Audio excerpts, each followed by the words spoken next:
Hello friends, welcome back. दोस्तों, पिछली वाले वीडियो में हमने देखा कि सॉइल्स की अलग अलग टाइप्स होती है और सभी टाइप्स के बारे में हमने डिटेल में पढ़ा। आज इस लेक्चर में हम सॉइल इरोजन और सॉइल कंजर्वेशन के बारे में पढ़ेंगे और ये इस चैप्टर की लास्ट वीडियो है। सो ध्यान से देखना और यहाँ पे आज आपका चैप्टर पूरा होगा। सॉइल इरोजन मतलब जमीन का धुल जाना। ये वर्ड आपने जब भी ट्री का कोई ऐसे लिखते हो, ट्री के इंपॉर्टेंस का कोई ऐसे, तब आपने सुना होगा। Trees are helpful to prevent soil erosion. ठीक है, ये वर्ड आपने कई बार सुना होगा, लेकिन आज आप इसको डीप में पढ़ने वाले हो। Erosion means the transportation of land particles from one place to another place with the help of moving air and water.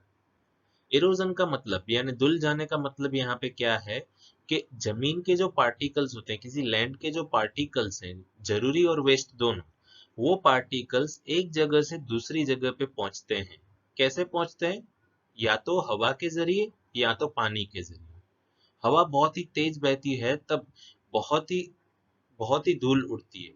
बहुत सारे लैंड पार्टिकल्स एक जगह से दूसरी जगह पे पहुंच जाते हैं। सेम वाटर, जब बहुत ही वाटर फ्लो फास्ट होता है, बहुत ही स्ट्रांग होता है, तब जो वाटर होता है वो कुछ पार्टिकल्स को अपने साथ खींच के लेके जाता है। और वो जो जमीन होती है जो बहुत ही फर्टाइल होती है, जिसपे बहुत ही अच्छे पार्टिकल्स होते हैं, वो पूरी जमीन बंजर बन सकती है। ठीक है, तो ये सोइल इरोजन बहुत ही प्रॉब्लम क्रिएटर है फार्मर्स के लिए। In other words, the faster transportation of the particles of the surface land to the other places by natural forces is called erosion. दूसरी लैंग्वेज में कहा जाए, दूसरी भाषा में कहा जाए तो बहुत ही फास्ट ट्रांसपोर्टेशन किसका? पार्टिकल्स का, एक जगह से दूसरी जगह पे, यानी एक सरफेस से उड़ के दूसरे सरफेस तक पहुंच जाते हैं, उसको सोइल इरोजन कहते हैं। और ये भी याद रखना, by natural forces, man made नहीं है। इंसान अगर करेगा तो सोइल इरोजन नहीं होगा, लेकिन अगर नेचुरल फोर्सेस है, जैसे हवा है, पानी है, इसकी वजह से हो रहा है, तो ही वो सोइल इरोजन है, नहीं तो वो नहीं है। ठीक है। It takes many years to form the upper layer. बहुत साल लग जाते हैं वो ऊपर का जो लेयर बनता है। आपने पढ़ा होगा, आगे मैंने आपको पढ़ाया कि जो अपर लेयर है वो कैसे बनता है। बायोटिक एलिमेंट्स की बहुत जरूरत होती है, बहुत सारे मिनरल्स यूज होते हैं, नाइट्रोजन है, पोटेशियम है, ये सब आपने पढ़ लिया। तो ये सब ऊपर के लेयर को बनने में इतने सारे साल लग जाते हैं। अभी इतने सारे सालों के बाद अगर एक झटके में बहुत सारा हवा का झोंका है और सब कुछ चला जाए तो वो बहुत ही प्रॉब्लम क्रिएट करता है। If the soil particles are carried away because of heavy rain or by stormy wind, the agricultural production decreases. अगर soil particles एक जगह से दूसरी जगह पे इसी तरह से हवा हवा के जरिए या पानी के जरिए यानी रेन के जरिए इस तरह से ट्रांसपोर्ट होने लगे, तो जो एग्रीकल्चरल प्रोडक्शन है वो बहुत ही डिक्रीज होता है, यानी जो लैंड है उसकी फर्टिलिटी खत्म होने लगती है। It is extremely necessary to maintain this upper layer for agriculture. So the soil erosion should be prevented. बहुत ही जरूरी है इसको मेंटेन करना, जो अपर लेयर है इसको मेंटेन करना बहुत ही जरूरी है, ताकि जो सोइल इरोजन है उसको प्रिवेंट किया जा सके। ठीक है, मतलब अगर हम इसको मेंटेन करेंगे तो 110% सोइल इरोजन अटक सकता है या कम हो सकता है। तो ये सोइल इरोजन की कुछ तस्वीरें हैं, आप देख सकते हो। ये बीच में जो आप देख रहे हो खड्डे हो गए, ये पानी की वजह से हो जाते हैं। जब पानी बहुत ही तेज बहाव होता है पानी पानी का, तब इस तरह से खड्डे हो जाते हैं। यहाँ पे आप देख सकते हो। और ये जो एक दूसरी तस्वीर है उसमें हवा की वजह से, एयर की वजह से, ठीक है, बहुत ही स्टॉर्मी विंड होते हैं, तब इस तरह से धूल उड़ती है और फिर कुछ जरूरी पार्टिकल्स एक जगह से दूसरी जगह पे ट्रांसपोर्ट हो जाते हैं। Measures to prevent soil erosion. चलो, अभी प्रॉब्लम तो होती है लेकिन हर एक प्रॉब्लम का सॉल्यूशन भी होता है। तो मेजर्स मतलब कौन से स्टेप्स लिए जाए सोइल इरोजन को अटकाने के लिए। Control the grazing activity on the land, मतलब जो घास खिलाते हैं, जो चारवाए होते हैं, अपने भेड़ बकरियों को जो घास खिलाते हैं, वो ग्रेजिंग बंद कर देनी चाहिए या कम कर देनी चाहिए। Plantation should be carried out in the counter method in slopy regions. ये काउंटर मेथड क्या है? तो काउंटर मेथड मतलब जो स्लोपी रीजन्स होते हैं, स्लोपी एरियाज होते हैं, वहां पे बीच बीच में ऐसे स्टेप बनाए जाते हैं, जैसे सीढ़ियां होती है, ऐसे ऐसे स्टेप बनाए जाते हैं और उस पे जो भी प्लांटेशन होता है वो किया जाता है। मैं आगे आपको इसकी तस्वीर दिखाऊंगा। Plant trees plant trees in fallow land. Fallow land मतलब जो बंजर या खाली जमीन पड़ी है जिसका आप यूज नहीं कर रहे, तो वहां पे ट्रीज प्लांट कर दीजिए ताकि वहां पे वो जो पार्टिकल्स है वो रहे, वो टिके वहां पे। Construct check dams where there are streams. जहाँ पे बहुत सारे स्ट्रीम्स होते हैं, पानी के बहाव का रिस्क बहुत ज्यादा होता है, तो वहां पे चेक डैम्स बना दिए जाने चाहिए। यानी पानी को रोकने के लिए जो डैम्स बनाए जाते हैं वो रोक देने चाहिए, वो बना देने चाहिए। Cultivate very deeply in the field to reduce the speed of water. मतलब इतना डीपली कल्टीवेट करना चाहिए किसी क्रॉप को ताकि जो स्पीड ऑफ वाटर है वो मेंटेन हो जाए।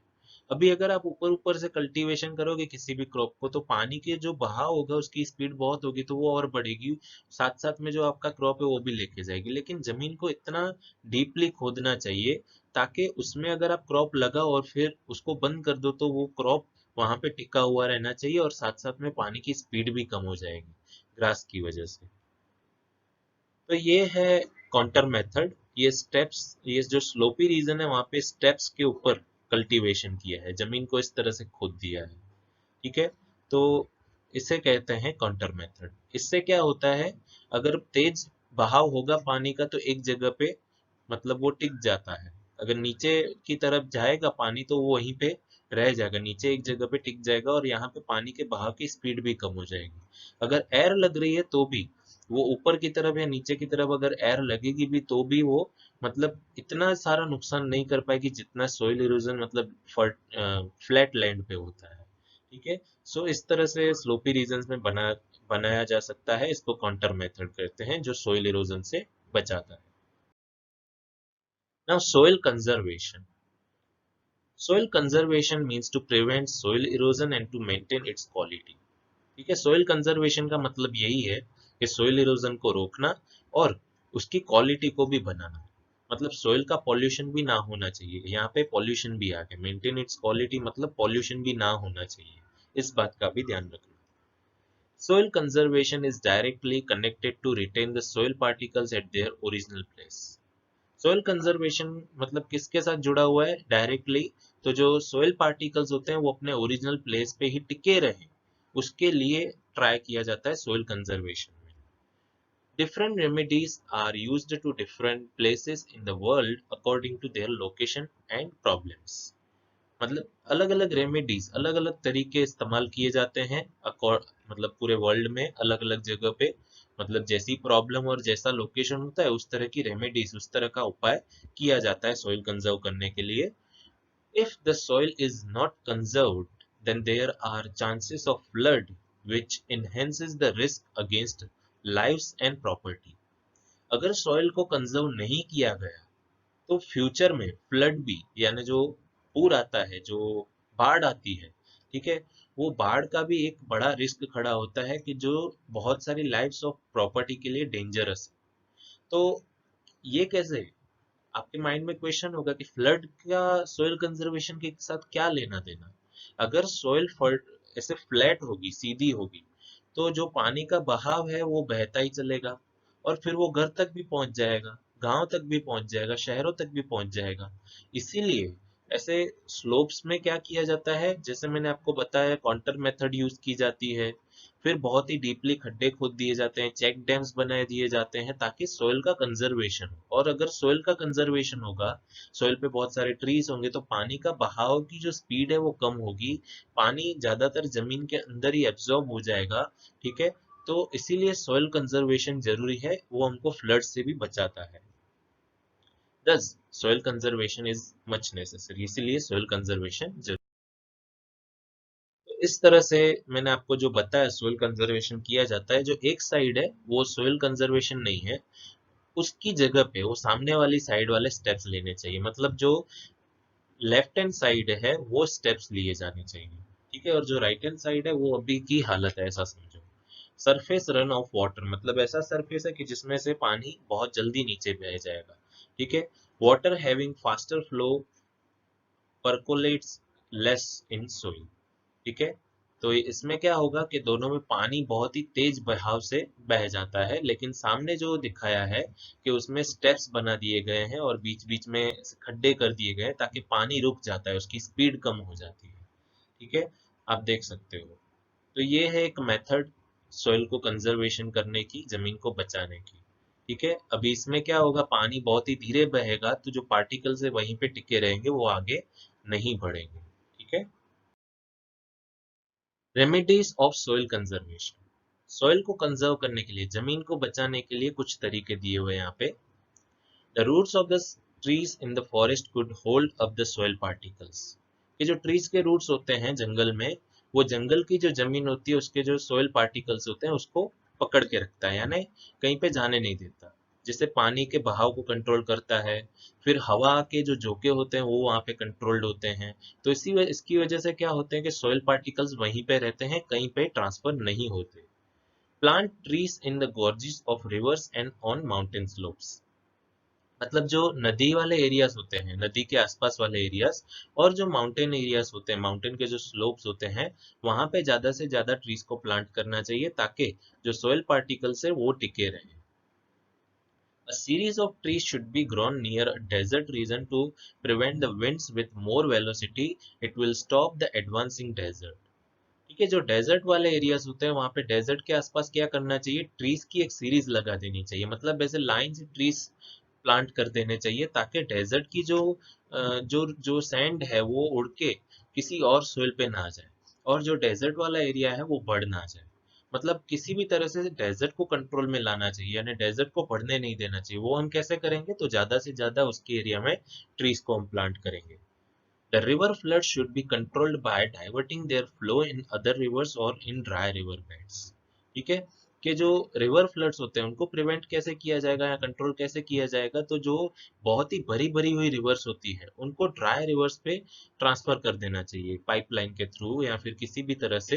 क्या करना चाहिए कि जो बहुत सारी भरी हुई रिवर है उसका पानी लेके जो ड्राई रिवर बेड्स है, मतलब जो नदियां खाली हो चुकी है, जहाँ पे नदी होनी चाहिए लेकिन है नहीं, तो वहां पे नदी जो खाली है उसको भर देना चाहिए, जो भरी हुई नदी है उसके पानी से।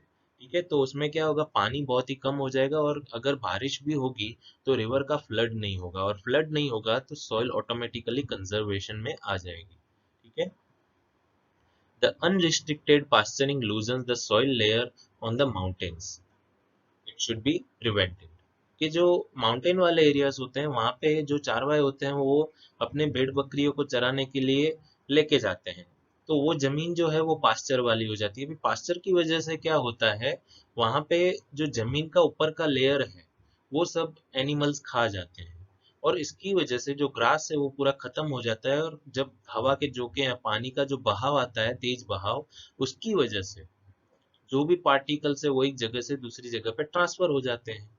तो ये जो अनरिस्ट्रिक्टेड पास्चरिंग लैंड्स हैं उनको लूज कर, मतलब उनको प्रिवेंट करना चाहिए, रिस्ट्रिक्शंस लगा देने चाहिए, पास्चरिंग को रोक देना चाहिए।